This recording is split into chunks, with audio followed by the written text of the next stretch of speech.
Hello class 12th students. This is date 29th of June 2020. Lecture number 42 of chapter electrostats. इलेक्ट्रोस्टैट्स में topic पढ़ रहे हैं capacitance. Capacitance में topic चल रहा है numericals on grouping of capacitance. इसका पार्ट 1 हो गया है, पार्ट 2 आज देखेंगे. तो पार्ट 2 में हम लोग कुछ टिपिकल शेप्स याद करेंगे.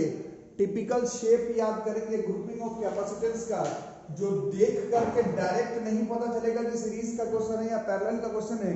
कुछ शेप याद करेंगे, कुछ टिपिकल शेप्स याद करेंगे जो कि ग्रुपिंग ऑफ कैपेसिटेंस का न्यूमेरिकल बनाने में हम लोगों को मदद करेगा.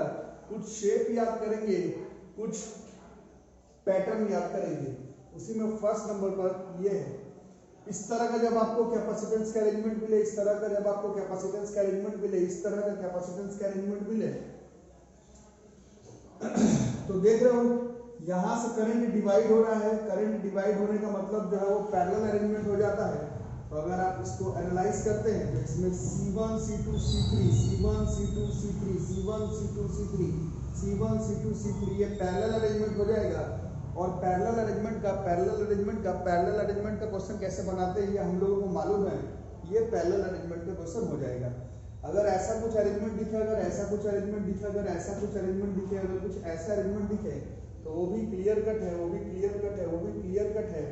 ये भी जो है वो parallel arrangement, parallel grouping of capacitance का ही अरेंजमेंट हो जाएगा. ठीक है, इस स्टेप को देखो, इस स्टेप को देखो. ये इंपॉर्टेंट, सभी इंपॉर्टेंट है. इससे बहुत बार क्वेश्चन आया हुआ एग्जामिनेशन में, मेन से लेकर के नीट से लेकर के स्कूल एग्जामिनेशन तक. वैसे सारा ही शेप आज जो पढ़ा जाएगा, सारा ही शेप इंपॉर्टेंट होगा. इसको देखो, एक्स से शुरू हुआ, कुछ ऐसा ही है ना. बट बीच में अगर आप एनालाइज करते हैं तो ये जो ए है, यहाँ पर जैसे ए है, इन दोनों के बीच में यहाँ पर भी अगर कैपेसिटेंस लग गया, देख रहे, यहाँ पर भी अगर कैपेसिटेंस लग गया तो 1 और 3 एक जैसा है, बट यहाँ पर भी एक कैपेसिटेंस है और यहाँ पर भी एक कैपेसिटेंस है. तो इसको एनालाइज करने के लिए इसका शेप आपको इस तरह से रिमेम्बरेंस करना पड़ेगा. देखो, x से शुरू हुआ, a पर पहुंचे, x से शुरू हुआ, a पर पहुंचे, x से शुरू हुआ, a पर पहुंचे, x से शुरू हुआ, a पर पहुंचे. a से b का कैपेसिटेंस C1. देखो, a से b के बीच में कैपेसिटेंस C1, a से b के बीच में कैपेसिटेंस C1, a से b के बीच में कैपेसिटेंस C1. उस तरह से a से d, देखो, a से d, a से d, a से d, a से d, a से d, a से d का कैपेसिटेंस C3, a से d, a से d, a से d का कैपेसिटेंस C3. अब b से d देखो, b से d, b से d, b से d, b से d के बीच में कैपेसिटेंस है C5, b से d, b से d, b से d, b से d का बीच में कैपेसिटेंस है C5. उसके बाद देखो, b से c के बीच में C2, तो b से c के बीच में C2, b से c के बीच में C2. और C से D, ये देखो, C से D, C से D, C से D, C से D, C से D के बीच में कैपेसिटेंस C4 और C से होते हुए ये Y पर. ठीक है, यहाँ तक हो गया. ये इसका A फिगर, इससे हम लोग B पर पहुंचेंगे. C पर आने से पहले ये देखेंगे. इसके बाद अगर यहाँ तक आने के बाद अगर आपको C1/C2 का रेशियो C3/C4 के रेशियो के बराबर मिला, तो इसी कंडीशन को हम लोग कंडीशन ऑफ व्हीटस्टोन ब्रिज कहते हैं. This condition is known as condition of Wheatstone bridge. इस कंडीशन पर ढेर सारा न्यूमेरिकल करंट इलेक्ट्रिसिटी के सीरीज पैटर्न में, जो 10th में था 12th में भी कंटिन्यू होगा, वहां पर आएगा. कैपेसिटेंस में ये बहुत ज्यादा इंपॉर्टेंस नहीं है, बट ये आपको याद रखना है. इस शेप तक पहुंचने के बाद अगर आपको लगे कि C1/C2 का रेशियो C3/C4 के रेशियो के बराबर है. अब जो लोग पढ़ने में अच्छे, उन लोग पूछेंगे कि अगर नहीं लगेगा तो उसका न्यूमेरिकल आपकी क्लास में नहीं है. करंट इलेक्ट्रिसिटी में है. कैपेसिटेंस में ये C1/C2 का रेशियो C3/C4 के रेशियो के बराबर अगर नहीं हुआ तो उसका न्यूमेरिकल क्लास 12 फिजिक्स में नहीं है. करंट इलेक्ट्रिसिटी में है, कैपेसिटेंस में नहीं है. यहाँ तक पहुंचने के बाद जो भी आपका सिलेबस बनाया गया है उसमें C1/C2 का रेशियो C3/C4 के रेशियो के बराबर होगा. जैसे ही आपको लगे कि C1/C2 का रेशियो C3/C4 के रेशियो के बराबर है, तो ये जो बीच वाला अरेंजमेंट है, इसको आप मतलब यहाँ से यहाँ तक करंट पास नहीं करता है. क्यों नहीं करता, ये मैं करंट इलेक्ट्रिसिटी चैप्टर में पढ़ाऊंगा, अभी आपको याद कर लेना है. अगर C1/C2 का रेशियो C3/C4 के रेशियो के बराबर हुआ तो बीच वाले पाथ से करंट नहीं जाएगा, करंट नहीं जाएगा तो चार्ज नहीं तो चार्ज का स्टोरेज नहीं, मतलब कैपेसिटेंस का कॉन्सेप्ट नहीं। तो इसको हम लोग काट देंगे। अगर C1/C2 का रेशियो C3/C4 के रेशियो के बराबर हुआ तो इस पाथ पर करंट पास नहीं करेगा, इसको हम लोग काट देंगे। उसके बाद सिर्फ ये, इसके बाद सी डायग्राम बचेगा। इसमें हम लोग देख रहे हैं कि ये C1 एंड C2 सीरीज में है, नीचे वाला C3 एंड C4 सीरीज में है, और ऊपर वाला सीरीज में, नीचे वाला सीरीज में, और आपस में दोनों पैरेलल अरेंजमेंट है। ठीक है, तो शेप याद करना पड़ेगा। सिर्फ आप ऐसा काम कर सकते हैं जब आप कंफर्म हो कि C1/C2 का रेशियो C3/C4 के रेशियो के बराबर होगा, बीच वाला कट जाएगा, C1/C2 सीरीज में, C3/C4 सीरीज में, और बीच वाला पाथ कैंसिल, और आपस में दोनों पैरेलल में। तो पहले ये तीनों शेप आज आपको याद कर लेना, लिख लो।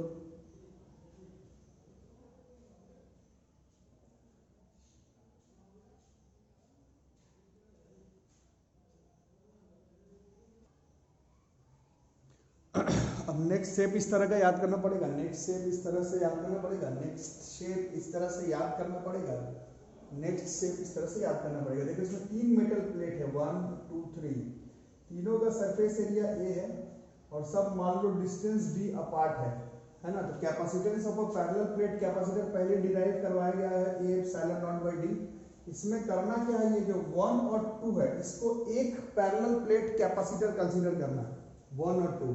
और उसी तरह से ये जो 2 और 3 है, ये जो 2 और 3 है, इसको जैसे 1 और 2 को और 2 और 3 को, इन दोनों को अलग अलग पैरेलल प्लेट कैपेसिटर कंसीडर करना है।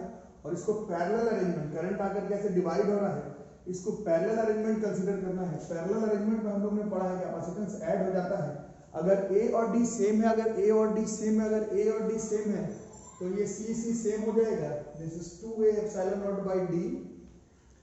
न्यूमेरिकल्स बनाते समय मेंस एडवांस का जब क्वेश्चन करेंगे, ये हो सकता है A अलग हो, है ना, एयर के जगह पर उसमें डाई इलेक्ट्रिक कांस्टेंट डाला हुआ हो।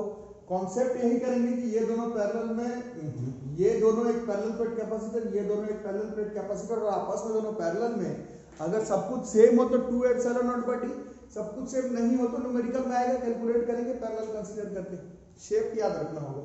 उसी तरह से अगर ऐसा अरेंजमेंट हो, अगर ऐसा अरेंजमेंट हो, अगर ऐसा अरेंजमेंट हो, अगर ऐसा अरेंजमेंट हो, तो इसमें देखो, इसमें 1 x के साथ है, 2 y के साथ है, तो ये 1 और 2 को एक अरेंजमेंट पैरेलल प्लेट कैपेसिटर का मानेंगे, 2 और 3 को नहीं मानेंगे। 2 और 3 मेटल प्लेट मिलकर एक पैरेलल प्लेट कैपेसिटर नहीं हो पाएगा, क्योंकि ये दोनों सेम एंड के साथ कनेक्टेड है। और कैपेसिटर में आप लोग देखें, कैपेसिटर में अलग अलग एंड्स के साथ कनेक्ट होना कंपलसरी है। ये 2 और 3 तो नहीं हो पाएगा, बट ये 3 और 4 जो है, ये 3 और 4 जो है, ये 1 और 2 और ये 3 और 4, ये दोनों अलग अलग पैरेलल प्लेट कैपेसिटर कंसीडर किया जाएगा। और इसको भी कंसीडर करेंगे, पैरेलल में है, अगर A और D सेम रहा तो C भी सेम आएगा, और ये भी पैरेलल में है तो CP बराबर C प्लस C। इस केस में भी capacitance 2A epsilon naught by D आएगा। रटने वालों समझ लो, रटना ही है तो ये फॉर्मूला सिर्फ तब लगाओगे जब एरिया सेम हो, D सेम हो और एयर या फिर वैक्यूम हो, अदरवाइज कॉन्सेप्ट यही रहेगा, कैलकुलेशन हम लोग करेंगे। ठीक है, और इस शेप को याद कर लो, इस शेप को याद कर लो, इस शेप को याद कर लो, इस शेप को याद कर लो। इसमें ये 1 और 2 ये कंसीडर हो गए पैरेलल प्लेट कैपेसिटर, ये 2 और 3 देख रहे हो, 2 अलग एंड के साथ है, 3 अलग एंड के साथ है, तो 2 और 3 कंसीडर होगा एक पैरेलल प्लेट कैपेसिटर। और ये 3 और 4, ये जो 3 और ये 4 है, ये x के साथ, ये y के साथ, ये भी कंसीडर हो रहा है अलग पैरेलल प्लेट कैपेसिटर। तो इसमें 3 पैरेलल प्लेट कैपेसिटर और तीनों को पैरेलल में कंसीडर करेंगे। अगर A epsilon naught by D same है तो C सेम हो जाएगा, पैरेलल में है तो जुड़ना है। इस केस में 3 एप्सिलॉन नॉट बाय D हो जाएगा। ऐसा न्यूमेरिकल्स हम लोग पार्ट 3 में जब करेंगे तब कॉन्सेप्ट को याद रखना, कॉन्सेप्ट को याद रखना, कॉन्सेप्ट ही भूल गए, शेप ही भूल गए, फॉर्मूला ही भूल गए, तो मेरा जिम्मेदारी नहीं होगा, it will be all yours जिम्मेदारी।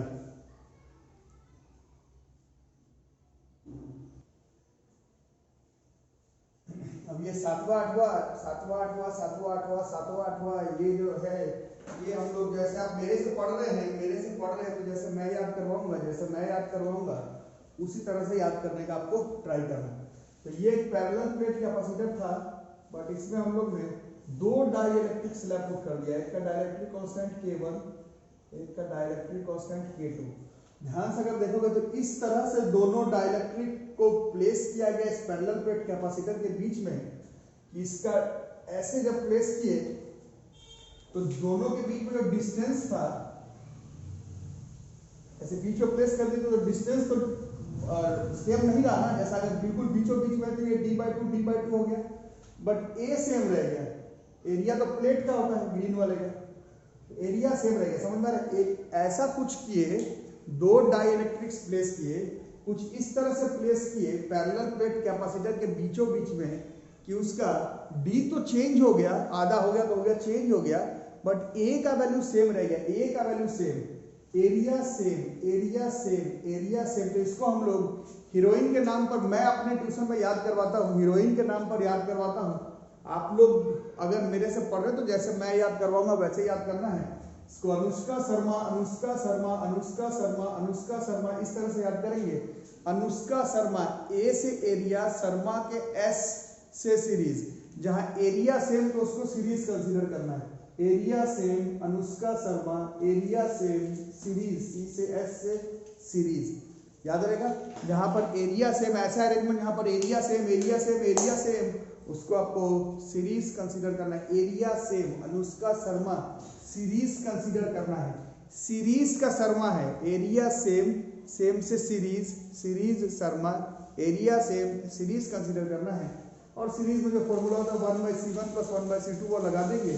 जैसे इस केस में कैपेसिटेंस कितना हो जाता है C1 का, इसका कैपेसिटेंस अगर C1 इसका C2, तो this is K1, A same रह गया, एप्सिलॉन नॉट D मेरे में आधा हो गया, जरूरी नहीं आधा हो, बट इस तरह से C1 C2 K2A epsilon not D/2 और 1/CS बराबर 1/C1 + 1/C2 करेंगे, इससे CS का वैल्यू निकल जाएगा।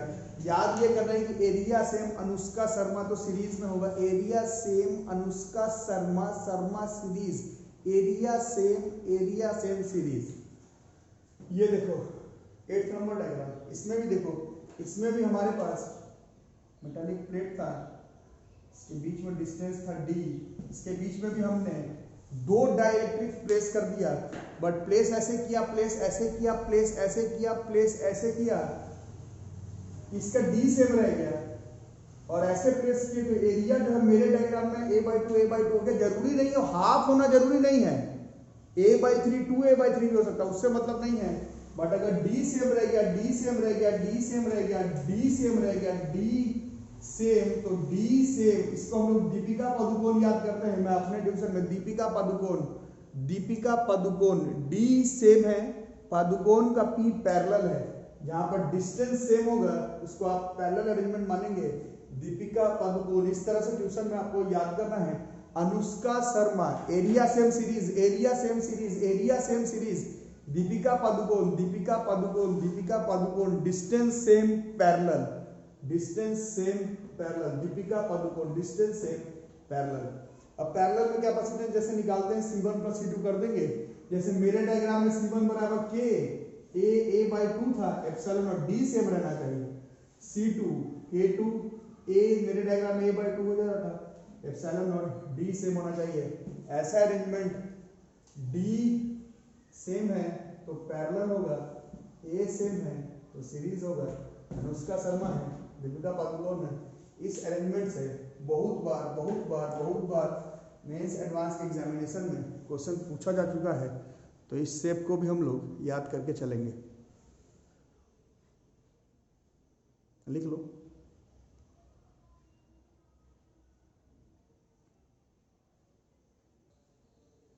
अब ये दो टिपिकल केस है, इसको हम लोग याद कर लेंगे। अभी भी देखो, दो मेटल प्लेट है, है ना। इसके बीच में भी दो डाई इलेक्ट्रिक स्लैब प्लेस किए हैं, बट वेज के फॉर्म में प्लेस हुआ है ना। तो यहाँ पर जो थिकनेस है वो वेरी करेगा। पिछला जो दोनों अनुष्का शर्मा दीपिका पादुकोण किए थे उस तरह से नहीं, इसमें थिकनेस जो है वो वेरी करेगा। यहाँ पर अलग, यहाँ पर अलग, यहाँ पर अलग, यहाँ पर अलग, यहाँ पर अलग, यहाँ पर अलग। तो इस केस में क्या होगा कि जो कैपेसिटेंस निकलता है वो डायरेक्ट सीरीज पैरेलल से नहीं निकल पाएगा। तो फिलहाल के लिए ये मैं बताऊंगा आगे आपको। फिलहाल के लिए इस तरह का शेप का कैपेसिटेंस का फॉर्मूला याद करके रखेंगे। एक दो क्लास में इसको मैं जब आपको थोड़ा 3D टाइप का दिखाऊंगा, पढ़ना नहीं है मतलब अलग से बोर्ड्स के सिलेबस में, बट इस तरह का शेप्स पर क्वेश्चन आया हुआ है तो एटलीस्ट अभी के लिए फिलहाल याद कर लेंगे कि अगर बिल्कुल इस तरह से डायगोनली दो डाइलेक्ट्रिक स्लैब वेज को पुट किया जाए मेटेलिक पैरेलल प्लेट कैपेसिटर के बीच में, तो उस केस में जो कैपेसिटेंस आएगा this will be A epsilon not k1 into k2 divided by k1 minus k2 into d log k2 by k1। ये थोड़ा सा वेरिंग थिकनेस का है। वेरिंग थिकनेस का मतलब है कि इसका प्रूफिंग या फिर स्टेटमेंट डायरेक्ट तो नहीं है और पढ़ना भी उतना नहीं है, आपके सिलेबस में मेन पोर्शन में नहीं है। और जेईई मेंस 2019 में एक बार पूछ लिया गया है, तो हम लोगों को एक बार भी पूछा गया अगर जेईई मेंस के एग्जामिनेशन में, तो इसको डिस्कशन तो लेना ही पड़ेगा। बट अभी शेप्स याद कर रहे थे। आज के क्लास में कोई न्यूमेरिकल नहीं है, आज के क्लास में कोई क्वेश्चन नहीं है, आज के क्लास में कोई न्यूमेरिकल नहीं है, आज के क्लास में कोई न्यूमेरिकल नहीं है। आज सिर्फ शेप याद करना है। ऐसा शेप जब आपको दिखे मेटालिक प्लेट कैपेसिटर का और वेज के फॉर्म में दो डाइलेक्ट्रिक्स को प्लेस किया गया है, डायगोनली थ्रू आउट जो है वो इसको अगर फिलअप कर रहा है, तो उस केस में capacitance will be A epsilon not k1 k2 divided by k1 minus k2 into d log e into k2 by k1। 10th number को देखो, इसमें भी दो प्लेट है हमारे पास मेटालिक प्लेट। एक प्लेट तो सीधा है और दूसरा प्लेट स्टेयर के सीढ़ी जैसा, ऐसा, फिर थोड़ा इसका लेंथ, फिर ऐसा, फिर थोड़ा इसका लेंथ, फिर ऐसा। ठीक है, ये जो डिस्टेंस है इसके बीच में ये a मान लेते हैं। ये दोनों जो सब डिवीजन टाइप का हुआ है उसका डिस्टेंस को b मान लेते हैं, इसके बीच के डिस्टेंस को c मान लेते हैं। तो सिर्फ यहाँ से यहाँ तक ये एक पैरेलल प्लेट कैपेसिटर जैसा हो रहा है। इस पैरेलल प्लेट कैपेसिटर कितना देगा, a तो a/3 हो गया। अगर एरिया पूरे मेटालिक प्लेट का a है तो उसको तीन हिस्से में जैसे डिवाइड हुआ तो a/3 हो गया। तो सिर्फ इसके लिए ये अगर वन पोर्शन है, सिर्फ यहाँ से यहाँ और यहाँ से यहाँ, इसका कैपेसिटेंस a की जगह पर a/3, कैपेसिटेंस का formula a epsilon naught by d है। तो a तो a/3 हो गया, एप्सिलॉन नॉट हो गया, a जो है वो a रह गया। अब दूसरा है यहाँ से यहाँ तक के लिए, तो अब अगर देखते हो तो कितना हो जाएगा, एरिया तो अभी भी a/3 हो गया, ये वाला यहाँ से यहाँ तक वाला a/3 एप्सिलॉन नॉट, और जो d जो है वो a प्लस b हो गया। उस तरह से इसका देखोगे C3, सिर्फ ये और ये वाला a/3 एप्सिलॉन नॉट, दोनों के बीच का जो डिस्टेंस है a plus b plus c हो गया। इस अरेंजमेंट को भी आपको पैरेलल अरेंजमेंट कंसीडर करना है, इस अरेंजमेंट को भी आपको पैरेलल कंसीडर करना है। ये अरेंजमेंट क्योंकि ऐसे आकर के करंट डिवाइड होते हुए चले जा रहा है, पैरेलल अरेंजमेंट करना है। पैरेलल में हम लोग पढ़ लिए हैं कि C1 plus C2 plus C3 है, C1 plus C2 plus C3 करेंगे तो जो लिखा हुआ है बोर्ड पर वो आ जाएगा। स्टेयरकेस क्वेश्चन इस तरह से बनेगा, सीढ़ी वाला टाइप का क्वेश्चन इस तरह से अप्रोच करने पर बनेगा। ये सब आपको याद करना है। आज कोई क्वेश्चन नहीं कर रहे हैं बट शेप्स याद करना है। आज कोई क्वेश्चन नहीं कर रहे हैं बट शेप्स याद करना है। आज कोई क्वेश्चन नहीं कर रहे हैं बट शेप याद करना है। और ऐसा अरेंजमेंट रहे बच्चों, ऐसा अरेंजमेंट रहे, ऐसा अरेंजमेंट रहे, ऐसा अरेंजमेंट रहे, यही 11 अरेंजमेंट याद करना है। पार्ट 3 में वी विल ट्राई कि सारा न्यूमेरिकल जो है वो कैपेसिटेंस का सीरीज पैरेलल का हो जाए। ये शेप याद करना है, ये शेप याद कर लेना है, ये शेप याद कर लेना है, ये शेप आप लोगों को याद कर लेना है। इसमें ये दोनों को देखो, इन दोनों को अगर देखते हो, इन दोनों को, तो इसका d तो डिवाइड हो गया क्योंकि हमने डाइलेक्ट्रिक स्लैब प्लेस का d डिवाइड हो गया, बट इन दोनों का एरिया सेम रह गया। इन दोनों का एरिया जो है वो सेम रह गया, एरिया सेम। अनुष्का शर्मा, तो ये C2 C3 सीरीज में, ठीक है। उसके बाद ये C2 C3 का जो भी रिजल्टेंट आएगा, जो भी आंसर आएगा, इस C2 C3 का जो भी आंसर आएगा इस C1 के साथ, इस C2 C3 का जो भी रिजल्टेंट आएगा उस C1 के साथ, इस C2 C3 का जो भी रिजल्टेंट आएगा C1 के साथ D सेम हो जाएगा, और D same Deepika Padukone DP, तो ये पैरेलल में हो जाएगा, है ना। तो ये C2 C3 आपस में सीरीज में, इसका जो भी रिजल्टेंट आएगा वो निकाल लेना है, और जो रिजल्टेंट आएगा C2 C3 का वो C1 के साथ पैरेलल में, वहां से सॉल्व करेंगे, जो आंसर आना होगा जो आ जाएगा।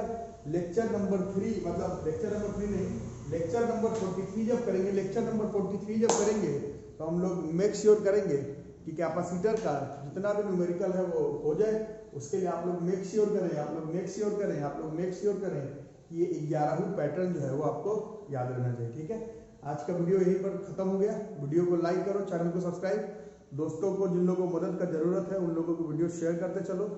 पेंडेमिक बढ़ गया है, केसेस बढ़ते चले जा रहे हैं, घर पर stay at home, stay safe, आराम से टॉपिक कवर होगा, किसी भी तरह का कोई खास प्रॉब्लम नहीं होगा, ठीक है। चलिए यहीं तक रहेगा, मिलते हैं हम लोग अगले क्लास में। Thank you.